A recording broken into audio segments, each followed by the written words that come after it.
in Townsville, getting set for race 2, round 3 of the Fujitsu V8 Supercar series, and it's a reverse top 10. But let's have a look first at this 2.86 kilometre circuit, Will, and a bit of a hybrid street course, bit of parkland, some passing opportunities. Good track. It's certainly got it all. It's a fantastic little circuit. You know, it's got lots of concrete, it's got fast corners, it's got slow corners, it's got some grass, it's got some curbs, chicanes. It's got it all, and it's a lot of fun to drive. And it is a bit of a short one too, so it really is a bit of a bull ring. Now, Chaz Mostert will start from pole. Remember, he finished 10th in the first race. Tim Blanchard, the winner here last year, joins him on the front row. Daniel Gillison has done a great job for Greg Murphy Racing again this weekend. Now, Andrew Thompson is listed from 10th, but will start rear of grid. They made an engine change to this car since race 1, but they made a small clerical error and didn't advise category management they were going to do so. And before you change an engine, you need to advise the category. So his penalty is that he's been banished to the back. McConville starting from 13th, went from 27th in race 1. They had a mistake with tyres in qualifying. Todd Fiore won't take the start. His car too badly damaged from a crash in race 1. Plenty of repairs to get all these guys back on track, and it's a big field. There is Andrew Thompson. He starts 26th. I love this race. What an important one for Thompson not to get caught up in the first lap shenanigans. Great time for these guys at the front to shine in the limelight. Opportunity for someone different to win a race here. How's the jump from Daniel Gillison, the young Kiwi in the Greg Murphy Racing Commodore? Paul Morris is in there, Jack Perkins as well, but it's Tim Blanchard who leads. Mostert is about 6th. Great start there. As you can see, that kink is so hairy on the first laps. The typical bottleneck down into turn 2. Are we going to see some more contact? Now, where's Dale Wood going? He's cut the track and he's passed about 5 cars to do it, and there was no accident to avoid, so I think that should be looked into. It's always questionable, but I tell you, if you're a bit unsure, it's always safe to just cut across the inside of the corner and avoid an accident. So Blanchard leads from Daniel Gillison.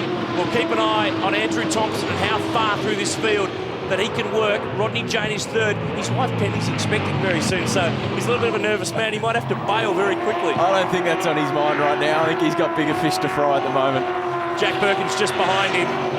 The 2008 Bathurst winning car that was damaged in Friday practice. He got mixed up with a back marker and missed virtually all of practice on Friday. That car's repaired and running very well. Here's Andrew Jones and Cam McConville, a couple of old teammates on the Chargers. They go by Tom Tweedy, and there's Andrew Thompson. He's already passed about 7 cars. He sure has. In this last complex of the lap, 2 fantastic passing opportunities into turn 11 and 12.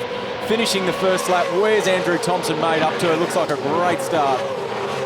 End of lap 1, Blanchard leads the way. Now he's using his best set of tyres for this race. Perkins launches a move on his teammate and sponsor, Rodney Jane. You want to be careful of the sponsor, but that was a great committed move. Out the back of Jack Perkins, looking at his boss, Rod Jane, is it? Thing is too, in Fujitsu series, they have 2 sets of tyres for qualifying in the 3 races, so Tim Blanchard's decided to use his best set of tyres for this race to maximise that front row start. Why not? That's what you do sometimes. He hasn't had the best weekend today, but he's off pole position. Why not throw it all in to go for the win? And remember too, the reverse grid race is only worth half points of races 1 and 3, so you can't vault your way up the order. You still have to do a good job. Paul Morris here with the Love livery on this car. I'm not too sure he's been giving out much love in Fujitsu series lately. Oh, here we go. This could be interesting. Down into 11. Morris has got his nose up the inside. No, he doesn't. He sends Rodney Jane around, so for the 2nd round in a row, he gets involved in some drama. That's a shame for Rod Jane. He was off to a good start. And he's just got to wait for the field. He can't do a thing. This is painful. There's nothing worse than letting the whole field go by until you can rejoin in dead last. Let's have a look again on the replay. Morris down the inside. Well, he's not really down the inside. He never was down the inside. That'll be a pit lane penalty, no problem. Yeah, you'd think so. I mean, he should have just got his whole car in there or none at all. So it's a real shame for Rod. David Russell here desperately trying to get by the Love Commodore. Davey was pretty frustrated with his qualifying run. Got a lot of traffic. And he's actually going the reverse way to his teammate Blanchard. He's saving his good tyres for the 3rd and final race, which is a little bit longer. Well, you know, you've got to try and space it out. Over there, a great shot through the turn 6 curb there. You can use a lot of the curb. Through turn 7 and 8, the car always flies up on 2 wheels. One of my favourite parts of the circuit here, through turn 10, across the back of Boundary Road. A couple of big bumps, pretty much flat out in 5th gear. Really exciting pass of the track. Percat under challenge from Zukanovic. who gets the move done. He's been very impressive this weekend. It's the best we've seen him in this VE Commodore. He's got sponsorship from ABC Towing, one of the local backers, so these truck drivers are staying together. And Percat fires straight back up the inside into the fast corner. Great exchange by those two. And it's so good to see Marcus Sakanovic being so competitive here, racing a factory-prepared Commodore from Nick Percat. Remember, Percat will team with Garth Tander for the Tom Holland Racing team at Phillip Island and Bathurst. It's the chance of a lifetime to go as a rookie to the mountain with a big chance of winning the big race. Chaz Mostert, our pole man, is back in the field. Out in front, though, Tim Blanchard leads the way. More in a sec. Streets of Townsville.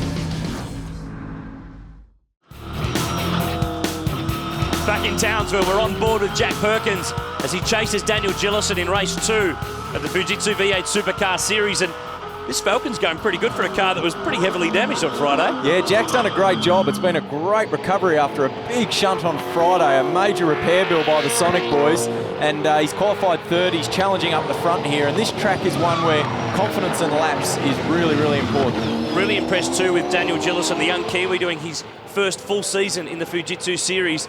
Qualified the best he's ever qualified, 4th, and that's been a real focus for him. He's been consistent, but he hasn't been winning races. He hasn't been quite running podium, but he's been top 5, top 6, and doing it very smartly. And this is smart too, because Perkins has got some extra speed on board. No point in getting in a fight. Yeah, great maturity there. I mean, that was a good move by Jack. You could hear he had the rear brakes locked all the way into turn 2, and Gillison gave him a lot of room, which was smart. Ash Walsh, this car repaired from the contact in race 1, and usually when you spin at the final turn, someone helps you. Generally. Oh, now this is a replay from the lap before. He got into the side of Tom Tweedy. Oof. Oh, that was close. And then next time around, Robert Cregan. That's bad news. I'm not sure if he meant that. First gear at the last corner, so don't mess with the Irish, like they say. Andrew Jones here in the Flexi Hire Commodore, and Cam McConville, a couple of old teammates from their days at Gary Rogers Motorsport and Team BOC. There's a strong possibility we'll see Andrew for the rest of the season. This is an ex-HRT car that Carl Reigler drove this year after his Barbagallo accident at Winton.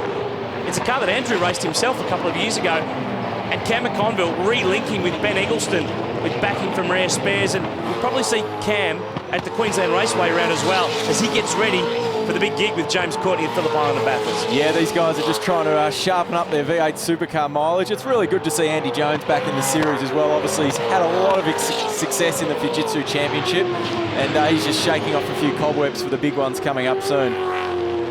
Chaz Mostert sticking with them. They've had some dramas with this team this weekend. They've just struggled for rear grip, and he had a front brake line split in P1, which will really always sap your confidence. But Tim Blanchard out in front. His championship fell off the rails in Barbagallo. He was absolutely struggling and dropped right down the pack to 6th in the points. Remember, he was the runner-up last year. That's right, Tim's a great young talent, and obviously FPR support Matthew White Motorsport, and these are ex-FPR Falcons. So Tim's been a bit down in the mouth this weekend, and you know, it's great to see him up front, hopefully getting the confidence back up. We'll see him team up with David Reynolds in the Stratco Commodore at Phillip Island and Bathurst. Here's his teammate David Russell, Nick Percat, and look who's next in the shot. It's Thompson. He started 26th. He's up to 6th with 2 laps to go. Not only awesome speed, as you can see, all these fastest laps by Andrew Thompson right now, but obviously very mature. Not a scratch on that car from dead last on the grid. He's just really flowing the car nicely, and this preparation's a little bit too good for my liking, going in with Whincup at the endurance races. Well, his personal preparation for this round wasn't ideal. Had some surgery to put a screw in an injured wrist after a go-kart mishap. That's why he missed the co-driver session in Darwin. He's kept on the DL, on the down low there for a little while, but he's shown me the x-ray. It is legit. He's certainly showing no signs of being affected. And Percat must be devastated to see that a guy who's come from last is just mowing down the inside. Percat tried to cover the line. He tried hard, but Thompson, too much for him. Look at Percat into the back of him already. I'm not sure that's really necessary. It's not going to achieve anything. This is just signs of frustration, but Thompson has got a faster car, gives him another tap on the bumper. That's pretty much the only scratch I can see on that car. I don't think he's had any contact, and to get past 20 cars, that's not a bad effort. It's a great effort. He's got a great car under him. He's actually driving very, very well, and that would feel pretty sweet, I reckon, after the tough times he's had last year. To have such great speed under him, he'd be feeling pretty happy with himself. And Nick Percat needs to look after this car, because one day down the track in the future, you might want to buy it back. It's your Bathurst winner. It is. Good old chassis 6. Great memories in that car. As you can see, Nick's really struggling with the rear of the car at the moment. Looks like the car has really chewed up those rear tyres. Tim Blanchard on his way home in the Jayco Ford. So this tyre strategy for this race has really panned out well. Jack Perkins has kept the pressure on. It's been a good drive from the third-generation racer. He has kept Blanchard honest. Daniel Gillison has been strong as well. And, of course, Race 3's grid is a combined point score from races 1 and 2. So Thompson will be well placed. But all of these three, they'll be in the mix too. Look at Jack. He hasn't given up yet. I don't think he's quite close enough. But one more lap, I reckon he'd have that Bob Jane team up Falcon up the inside of Blanchard. So final turn, and Tim Blanchard was a winner in the last race here last year. He gets back on the board. And he almost forgot to change gear.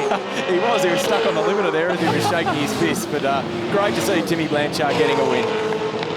The camouflage men from Triple Eight, they like what they see. Thompson has broken the lap record and finished in 5th place. Jones McConville, 8th and 9th. Our pole man, Chaz Mostert, ends up position 10. Drew Russell, Dale Wood and Scott McLaughlin just in behind. But Blanchard gets his 2nd career race win in the Fujitsu Series. Another good drive from Marcus Sukanovic. He finishes 7th. And if we look back further through the result sheet, you'll see Paul Morris down in 19th. He picked up a pit lane penalty for the contact on Rodney Jane. Robert Cregan didn't for that contact on Ash Walsh, so maybe that's a case of the luck of the Irish. But the winner, Tim Blanchard. Well, Tim, winners are winners. You love this track. Yeah, it seemed to go right up here. So, yeah, it's been a pretty tough weekend, so we really need a good result on that reverse grid. So, everyone, Matt White, Jayco's done an awesome job this weekend. Every time we've got in the car, it's been quicker. So, we've probably got a good result in this reverse grid. It is reverse grid, but we'll take it at the moment. Now, you might have seen in the background there, Rodney Jane was on his way to talk to Paul Morris, and he's caught up with him. I was beside you 3 corners. Well, why'd you get a drive-through? Why'd you get a drive-through, mate? Because you were drinking too much water or something? Maybe.